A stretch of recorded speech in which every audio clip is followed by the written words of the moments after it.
Good morning.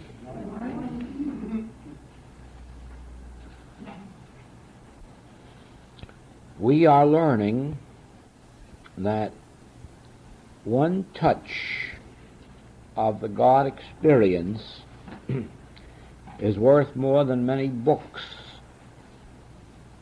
of instruction about God. And we are at that point of the infinite way unfoldment where only the experience of God is going to benefit us or accomplish the work that is given us to do in revealing what the realization of the presence of God can do for others in their experience. Probably by now you have already come to agree that this world is living without a God. It is living not without a belief that there is a God. No. There are very few people who do not believe that there is a God. But that the world is living without a God. One can believe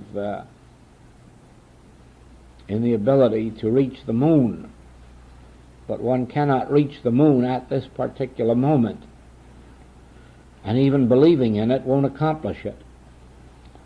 There must be an actual experience of bringing through those things that make for the possibility of such a trip. So it is, this whole world, or most of it, believes in God or believes there is a God. But very few people in the entire history of the world actually have a God, actually have the activity of God in their experience, actually have God at work in their affairs. Now, the reason is that all religious teaching except that part of it which has concerned itself with some work done in monasteries and convents, all religious work, so far as it pertains to the public, has had to do with thoughts about God, statements about God, teachings about God, rather than bringing about the experience of God to us as individuals. Now,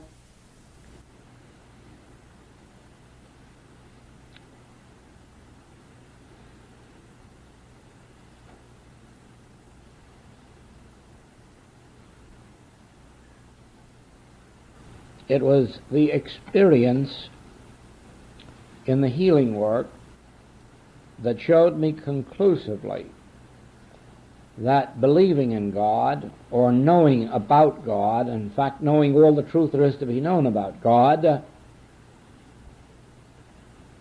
is of no spiritual value, although they may be steps leading up to spiritual demonstration. But I learned actually that it was only when a spiritual experience took place in me that a healing took place in the outer. And so it is that in the years that have gone by since, I have learned that as I have had a spiritual experience within, I have experienced something of harmony in the without, for myself and for others. Then, as time went on, I learned that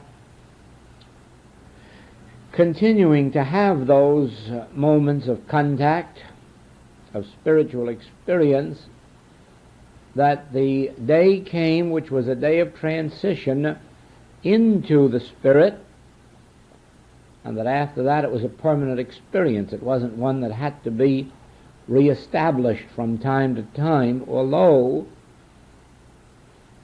it has always been necessary at certain times to go within and go deeper than usual to bring about some effects. For instance, I could not have started talking this morning. There was just nothing there that wanted to be said.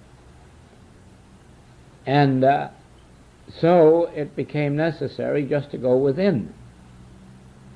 Now, at a certain point or depth of consciousness, all of a sudden an idea came through. That first idea was, the Lord is my shepherd. And then there was a complete relaxing inside. Because if the Lord is my shepherd, all is well. The sheep will come home and be well cared for. Now, that is all the more necessary in the experience of our students, that they realize that no matter how much truth they know, there still remains the need to go within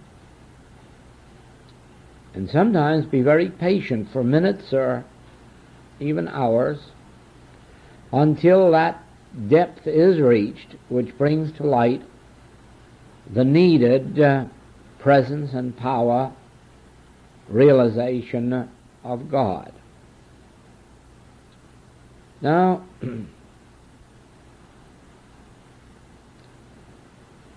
several times the subject has been broached from others as to a need for a college or university of spiritual truth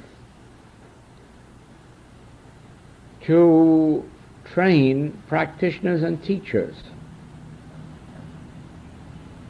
And the answer to that is this: it is an impossibility. There is no way in any length of time of turning out a class of either practitioners or teachers, no matter how much time you allow, even a 5-year course,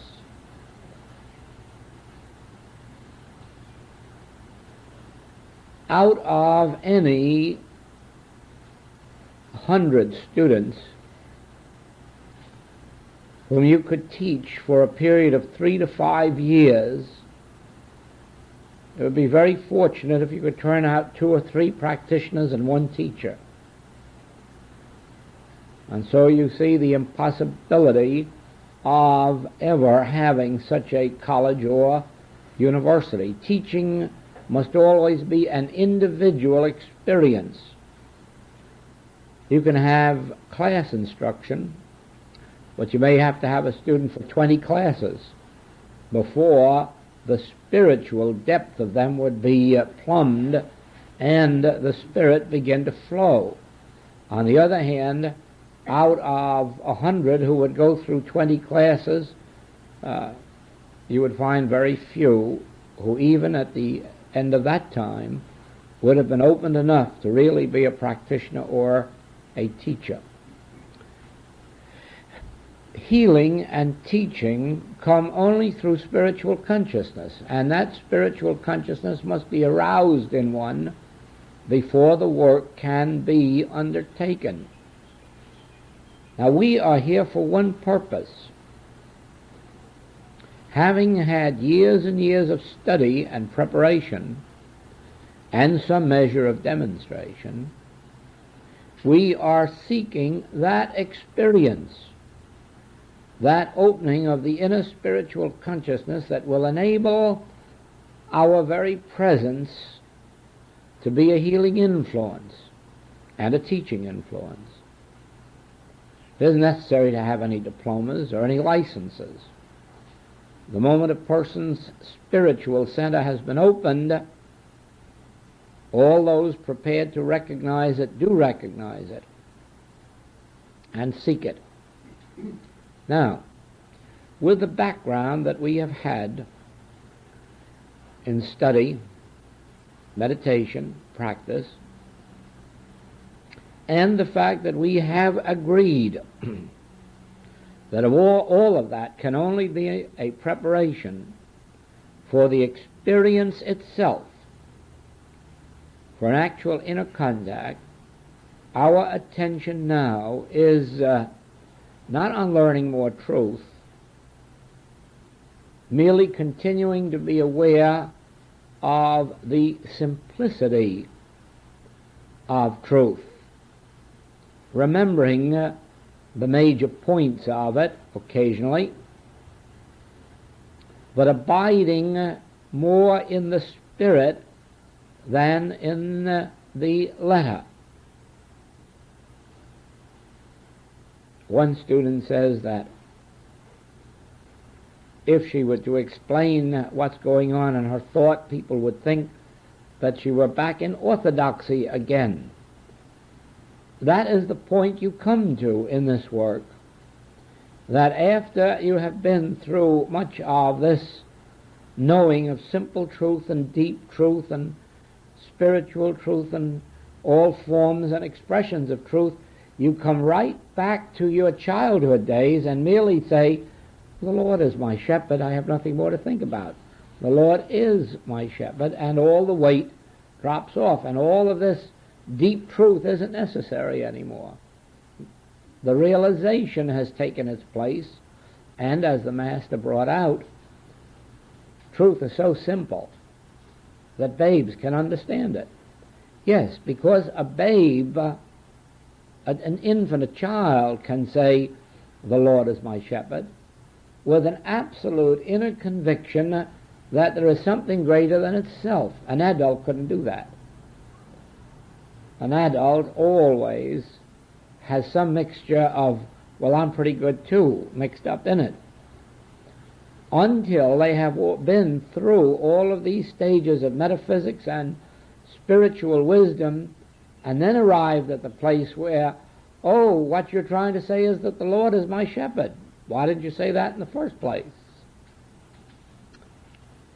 But now, at this stage, the very moment you have had an experience, you will find that it is literally true, that the very simplest expressions of truth are the deepest. Thy grace is my sufficiency.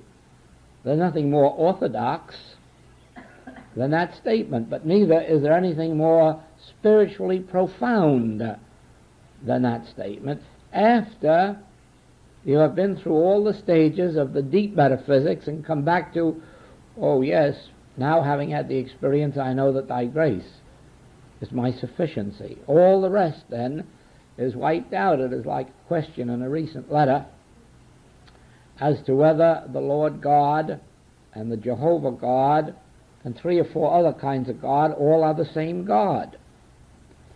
My answer was, how do I know? There's only one thing which I really know. Only one thing. I know that God is.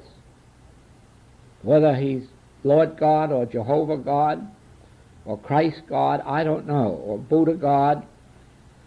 I don't know anything about those things. I merely know that God is. That has come to me with such a deep inner conviction that even though I missed the way on the way, I still must affirm there is a God. God is.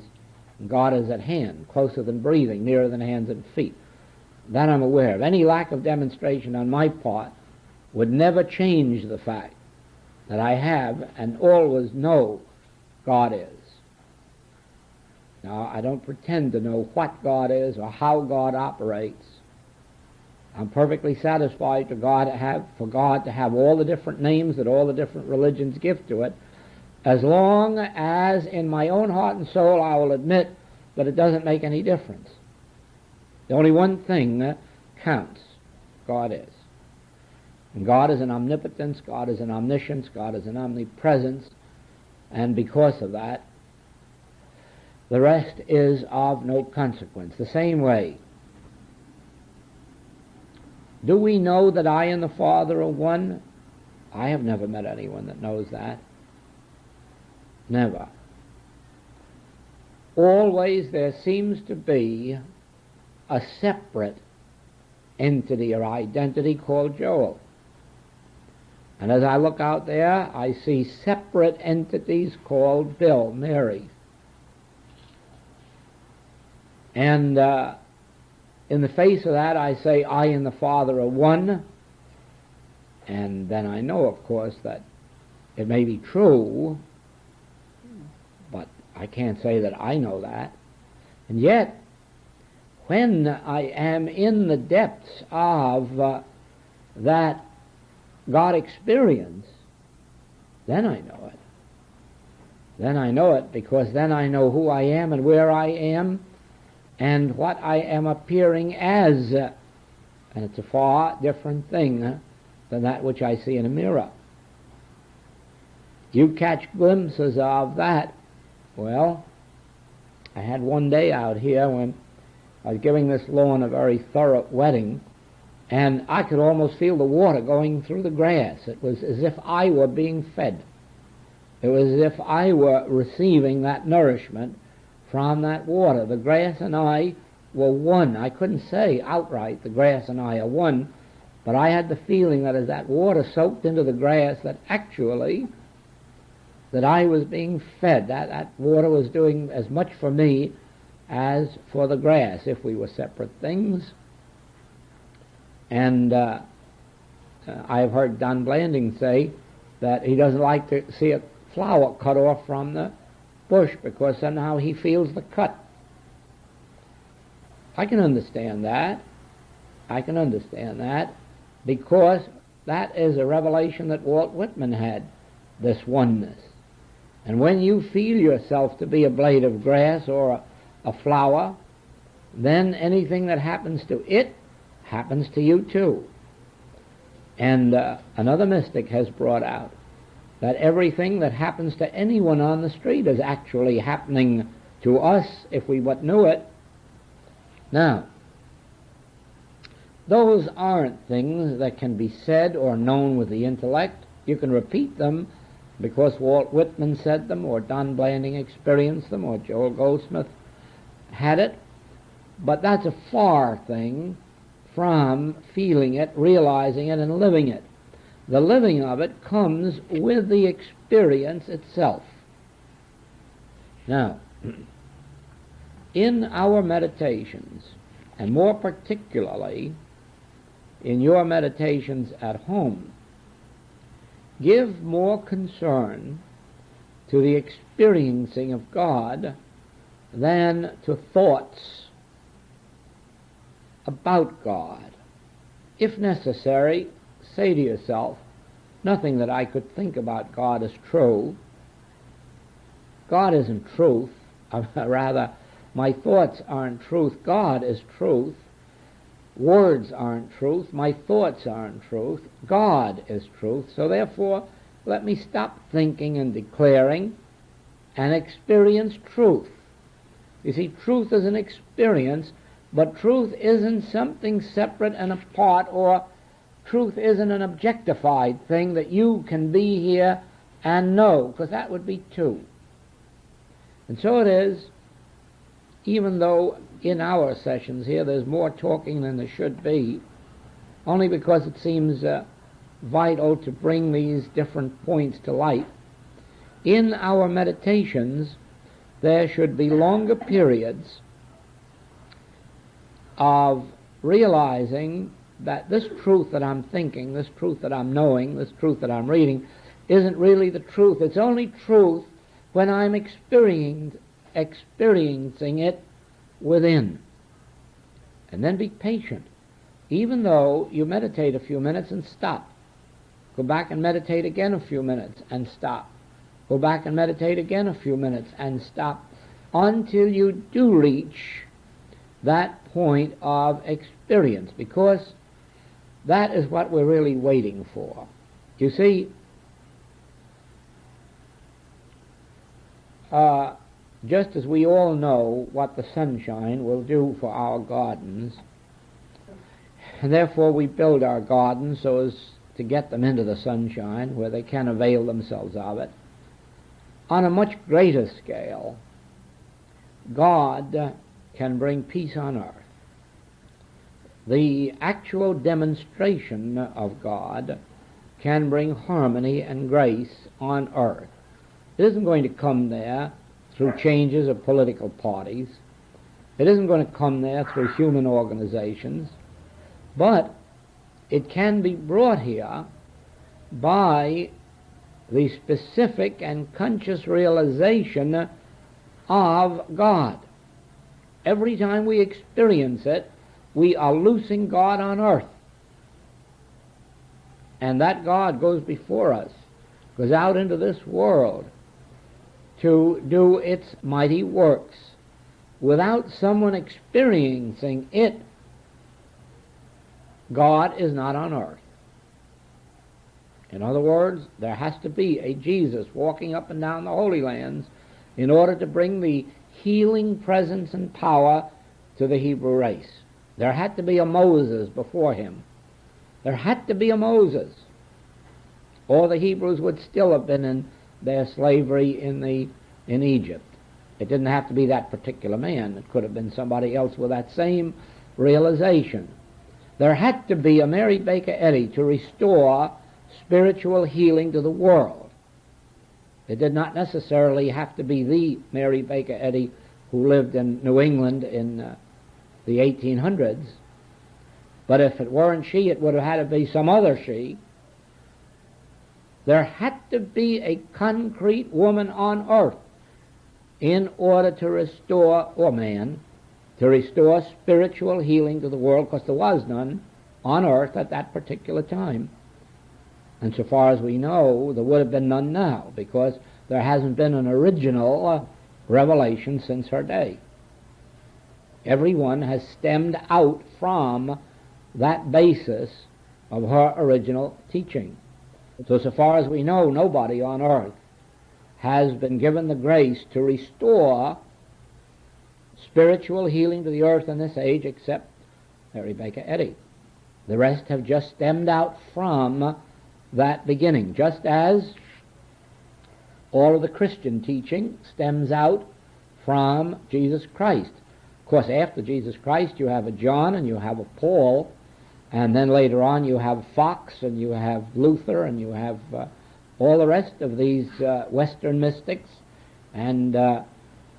But there is no indication that any of them would have brought this to light had there not been that particular unfoldment which was given to the world by Jesus Christ. So always there has to be Christ manifest as Jesus, or Christ manifest as John, or Christ manifest as Mary. There has to be an individual giving expression to Christ in order for Christ to be available to the world. Now then, when you are ill and turn for help, there has to be Christ manifest as a practitioner or teacher in human form in order for you to benefit by that, unless you are one of the very, very rare souls on the face of the globe who came here with direct contact with the source. There are some. There are not many. For the rest of us, it was necessary, when we were seeking help, that we find an individual sufficiently imbued with the Christ as to make our healing evident. And so it is that there are millions on earth today looking to us and to others like us, but they are not going to find healing unless they find individuals imbued with the Christ, so that the Christ and the individual have become one. Then, in that degree, does their healing take place. Well, so it is with the larger things of the world. There will have to be individuals all around this globe sitting down every single day in the actual experience of the Godhead or Christ, and thus loosing the spiritual power on earth just as they loose it in your individual experience for a healing. Now remember, Think back on any spiritual healing you have had from a practitioner, and remember that it was the degree of realized Christ in their consciousness that gave you your freedom. That's the secret of spiritual healing. The degree of realized Christ in the consciousness of one individual can give physical, mental, moral, financial freedom to thousands, tens of thousands. Now, so it is. The degree of realized Christ in your consciousness is the degree of harmony that is brought into your body, into your business, into your home, and into your community circle, friends, families. Not that everyone will be receptive and responsive to it. Oh, no. Jesus had to find out, sadly enough, that even some of his own disciples couldn't be receptive and responsive to the Christ. So let us not believe, nor could his mother, nor his brethren. So let us not believe for a moment that everyone who touches our life is going to be receptive and responsive to that Christ. But that isn't our function to care, whether it is our near relatives or friends, or whether it is strangers 10,000 miles away who are receptive. Our function is not to be concerned with who it is that receives the benefit of the Christ. Our concern is that we experience daily the Christ, loose it upon the earth, and let it do its work. Wonderful it is if our friends and relatives can all accept it, but if they can't, remember this: somewhere 1,000 miles away, 10,000 miles away, someone of whom you may never hear in your whole history will be receiving the benefit of that Christ. Some public meeting, some government official may be receiving the light from the Christ that you are experiencing in any given moment, so that never at any time in your life will you really know the extent of the good that is loosed on earth through your experience. It is never given anyone to know that. But peace on earth, improvement in labor and capital relationships, ultimately even the human relationships of family life and community life, all will be changed, not by any virtue of most of the people concerned who will be benefited, but by virtue of those few individuals who are willing to be servants of the Most High. And servants is a very good word, too. Those who are willing to sacrifice, if you might call it that, in the end you will find it isn't that, but give up time, effort, energy toward the actual experience of the Christ, so that you can say, I felt it. That's all. That's all. I felt the click. I felt the presence. That's all you need, because at that moment you have loosed the Christ on earth. You have let it escape from having been locked up within you until now it walks the earth. And it may well appear to some unfortunate on the street or in prison or in a hospital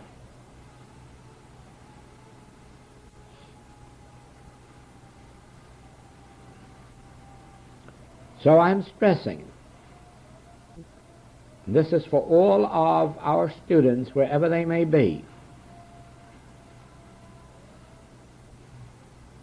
that at this point of our unfoldment, it is necessary not only for our own good, but for the work that is given us to do in the world, that we understand ourselves to be a spiritual underground, that we understand that it is our function every day to realize the presence, power, activity of the Christ, realize the very feeling of the presence, and then let it go and be about its Father's business, wherever that may be, in whatever way. You can be assured of this, the Christ will overturn and overturn and overturn until he come, whose right it is, until justice appears on earth, until equity, fairness, integrity, until spiritual demonstration appears on earth. The Christ will overturn and overturn and overturn, and we won't always like that overturning because we will not always understand it. We will see forms of error that we will really believe to be error when in fact it is the Christ overturning. So it is our function to function as a spiritual underground, not merely for the benefit of our own lives, because our lives are relatively unimportant. Our lives at this particular point can't be of any importance in the human world. There is very little left for most of us of any human good that could come that would be of too much importance. So the only life we have to live now is a spiritual existence, which would certainly not be for our own good, but for whatever good could come through the realization of Christ on earth. You see, you cannot imagine the Master turning stones into bread because he was hungry. You cannot imagine the Master doing anything in his ministry for the purpose of adding name or fame or glory or riches to himself. Nor can you imagine anyone doing any of those things at this stage of our unfoldment. In other words, what is it that you individually want out of life? And if your answer is that you want something for yourself, then you are not listening to the message of the infinite way. The message of the infinite way is for us to bring to those who still want something of the earthly nature, to bring it to them. Better health, better supply, better employment, better marriage, whatever we can bring, but not because we care one iota whether or not they have it, but because it is an evidence of what the activity of the Christ can do in human experience.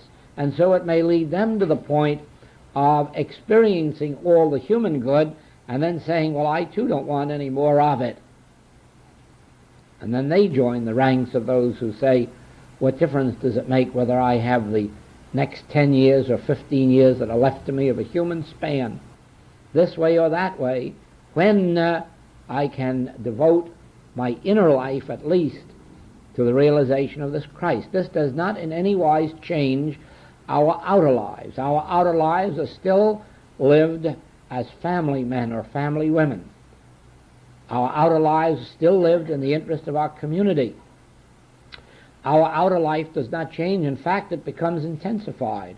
I think, if anything, we become better neighbors and better citizens because we are not holding people in the condemnation even of their own conduct or thoughts. But while we continue to live the normal life on the outer plane, we have this separate inner life which no man knoweth. We take very seriously the Master's teaching that our prayers must not be done in public, that our prayers must be done sacredly and secretly in the inner sanctuary, and that we do not do our alms before men, that men may know about them. And so this is our particular form of alms, this spiritual awareness. And so we're not going to do it so that the world thinks that we are praying for it. No. We do it sacredly, but we do it secretly. And we do it within our own being while outwardly living as close to our normal lives as we can. Well, let us take up again this meditation.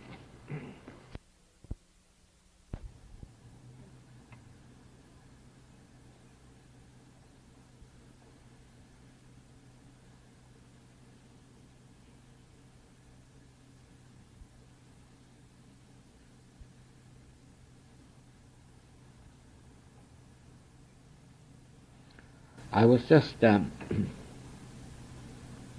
struck like a bolt of lightning with this idea of not mistaking human good for spirituality, and not depending on external activities for the inner grace that produces harmony in our experience. Recently, a magazine came to me which had for its main theme the preservation of animal life, the idea of not destroying insects, the idea of not eating meat, not wearing furs. And of course, from a humanitarian standpoint, these are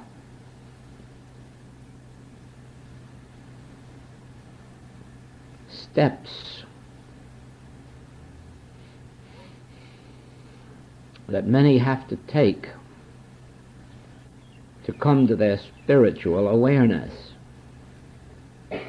And the objects in and of themselves certainly are fine.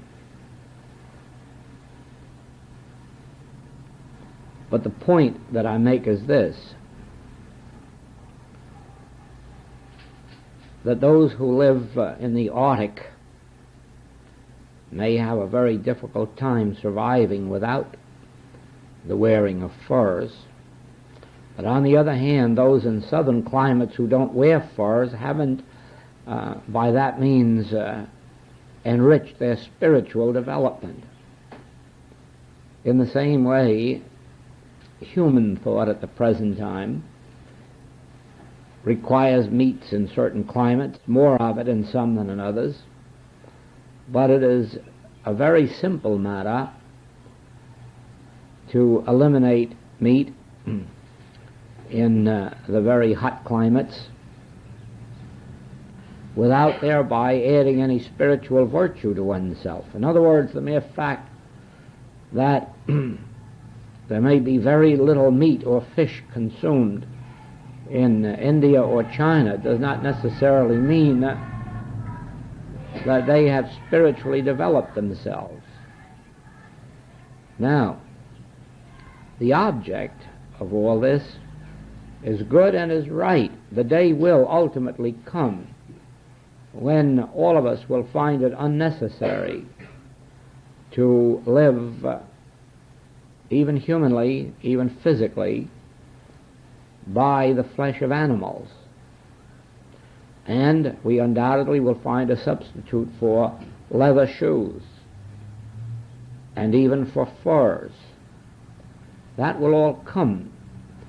And when it comes, it will come because of the spiritualizing process that is going on in consciousness, even as today, the closer you get to a feeling of spiritual sense, the less of meat you can eat, and sometimes reach the point of being unable to eat any at all.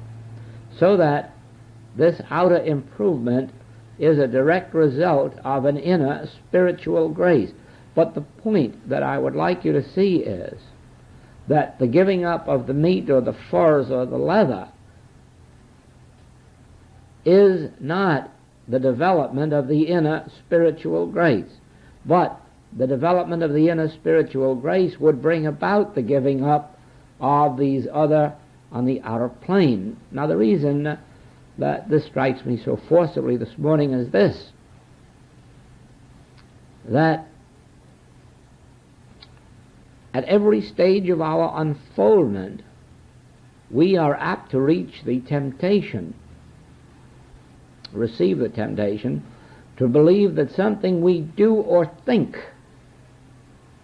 in the human realm is going to help us in the development of our spiritual awareness, whereas this isn't so. The development of our spiritual awareness is what is going to improve us in the outer plane. To stop stealing, lying, cheating, or defrauding is not to make oneself spiritual, but to become spiritual would automatically end lying, cheating, stealing, defrauding. Now, the point then is not to accept the belief that there is some virtue in an outer thing, act of omission or commission, that some sacrifice will enhance us spiritually, or the indulgence of some form of outer human living will enhance us spiritually. Spirituality is developed within our own being through the very work that we have been engaged in for these many years, the reading of spiritual wisdom, the hearing of spiritual wisdom, and the associating with those on the spiritual path. Therein lies the development of our inner spiritual grace, and in proportion as this is attained, the conditions of mind, body, and purse all change.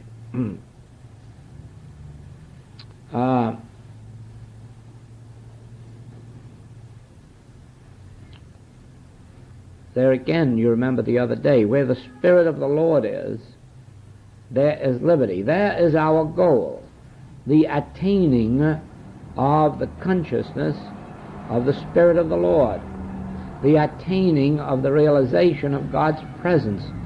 And that is accomplished through this type of work, and more especially as the meditations are increased in time and in depth. The inner spiritual light increases. Man does not live by bread alone. And of course, the Master was very clear on the fact that the Hebrews were entirely wrong in their system of sacrifices. Their sacrificing of animals, their sacrificing of money, their sacrificing of anything was a mistake, because the kingdom of God is not low here or low there. It is not to be found in doing this or not doing that.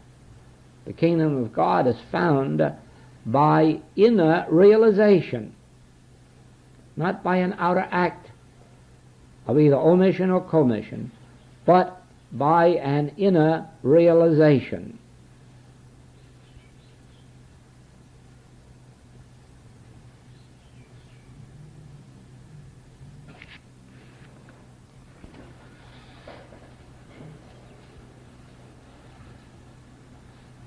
Now, let us agree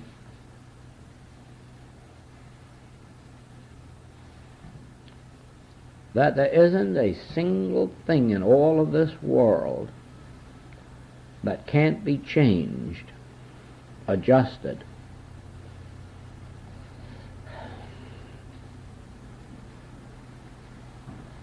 by a sufficient degree of depth to our meditation. Let us agree that an ordinary meditation will gradually dispel most of the discords and inharmonies from our existence, more especially those of a not too great degree of intensity. Let us further agree that a deeper meditation will meet some of the problems, many of the problems, that do not yield to the ordinary or lighter forms of meditation. Then let us further agree that the most intense form of error, the last enemy that shall be overcome, death itself, will yield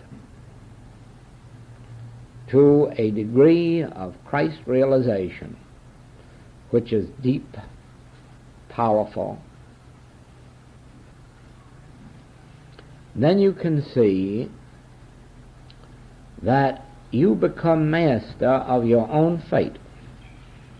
You become master of your own life, because it is the degree of God consciousness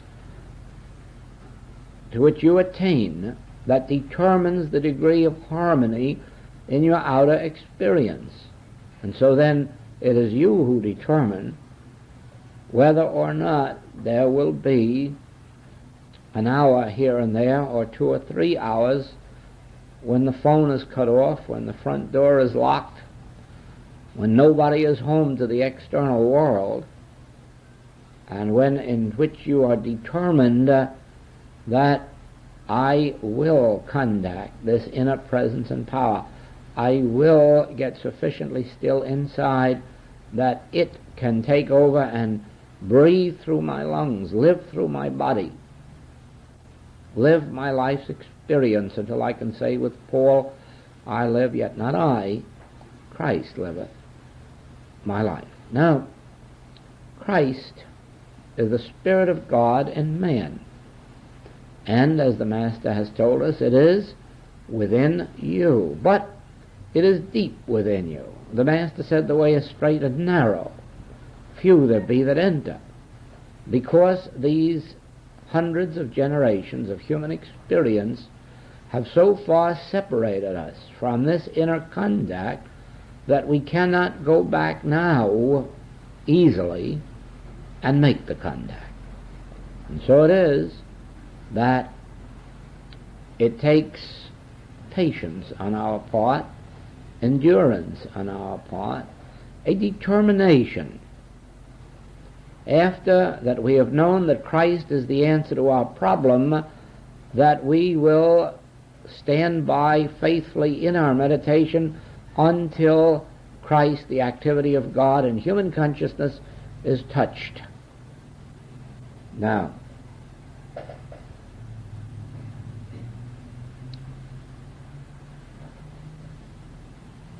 if the realization of God becomes an important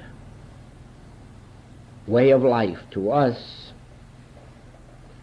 then of course what the world calls a sacrifice of time or effort isn't a sacrifice at all, but a pleasure, just as the years spent in studying music or art are not looked upon by the musician or artist as years of sacrifice, but rather years of devotion to the attainment of the gift.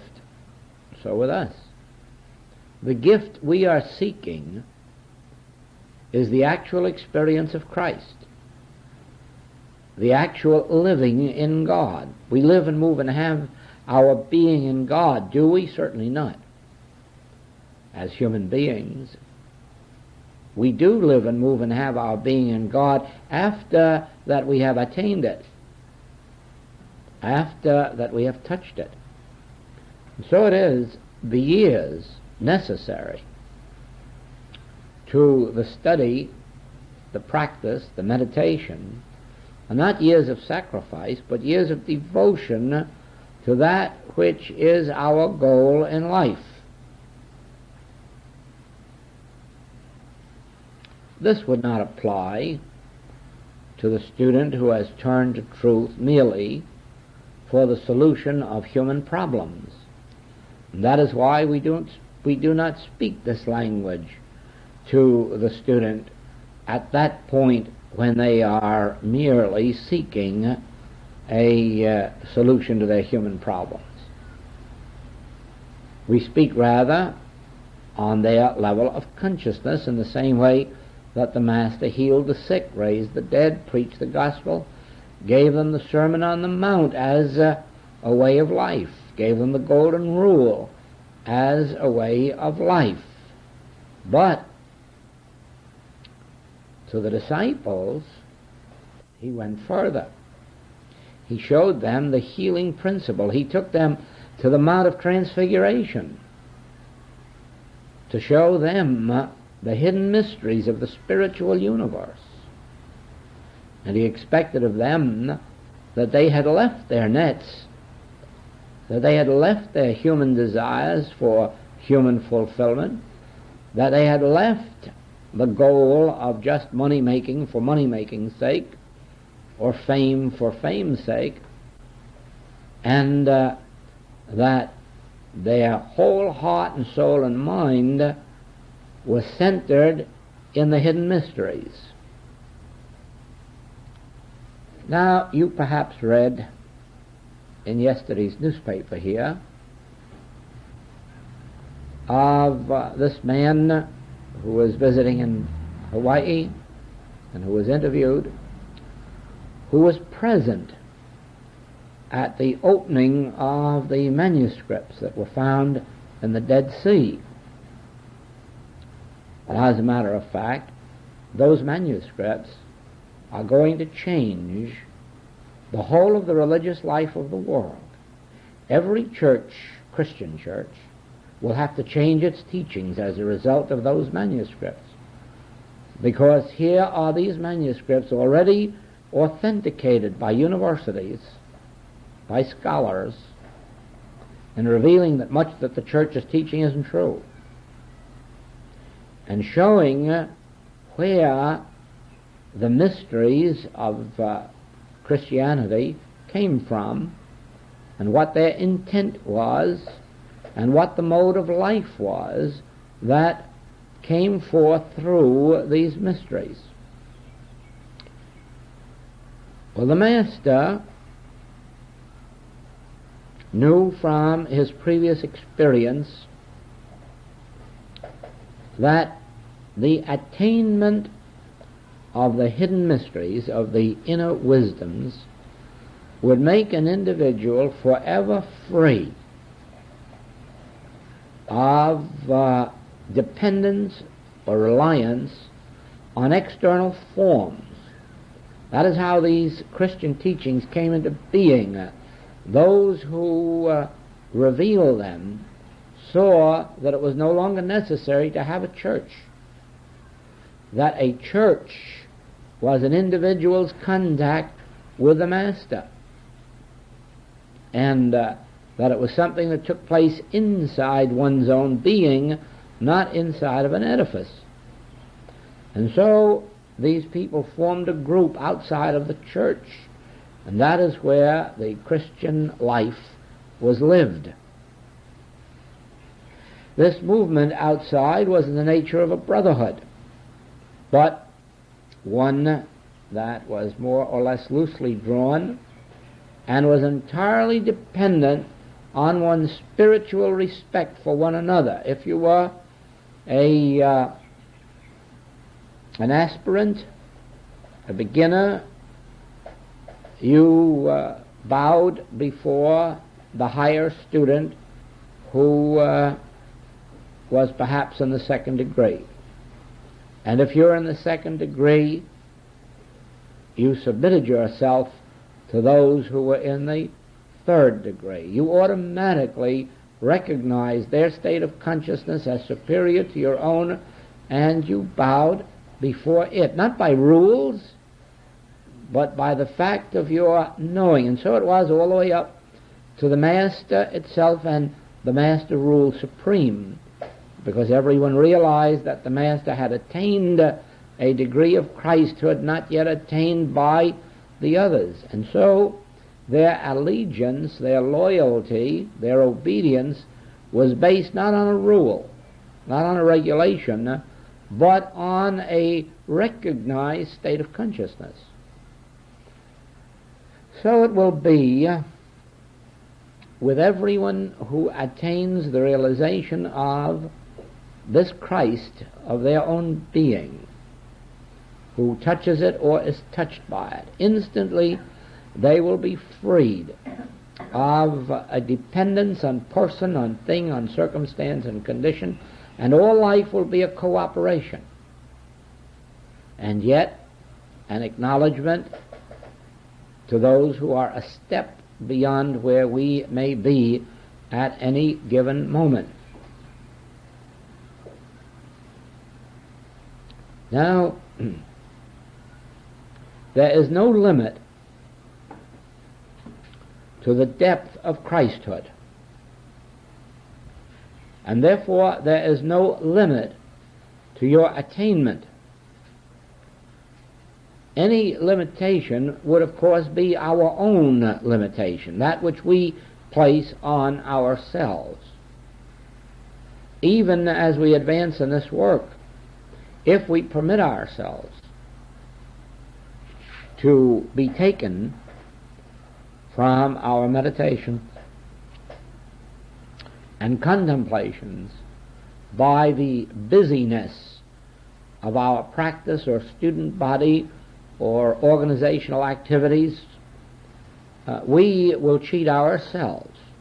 Regardless of the amounting of the outer activity, we must limit that by consciously removing ourselves from that activity for long enough periods to abide in our spiritual stillness. No one must ever allow their outer activity to grow to such an extent that it deprives them of their hours, days, weeks, and months of inner unfoldment.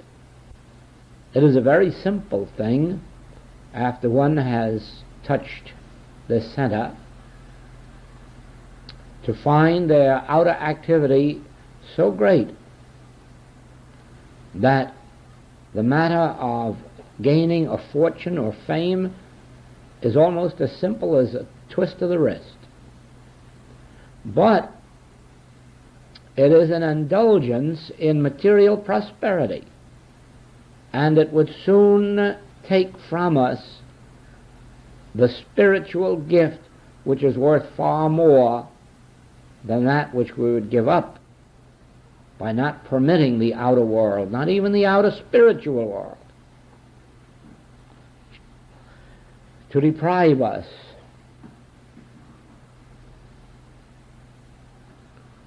The Master insisted on his 40 days in the mountains. The Master insisted on disappearing from the multitudes. So must we. We must insist on withdrawing from our families, from our friends, from our human obligations for those periods necessary to our inner development and unfoldment, and then we must discipline ourselves. Because after a while, the outer world accepts us at our value, our own evaluation, and permits us to have our time alone, but then comes the temptation when we have our time alone not to use it in the way in which it should be used. And you will see that one of the most difficult periods is to go through a time such as we have this morning, with nothing active in the outer world but the entire period devoted to inner reflection, inner contemplation, inner quiet, inner stillness, and with nothing to show for it in the outer world. Certainly nothing to show for it at the moment. But the fruitage of a morning like this morning will continue to appear for years to come, influencing not only our own lives, but the lives of all who touch us. And so it is that an hour or 2 hours of silent meditation, a contemplation, a communion with God, with no seeming object, with no purpose, with no desire for attainment of any kind, not even healing, that is the depth of the vision that opens up the inner experience to us, and in ever deepening quality. Let's try it again. Aloha.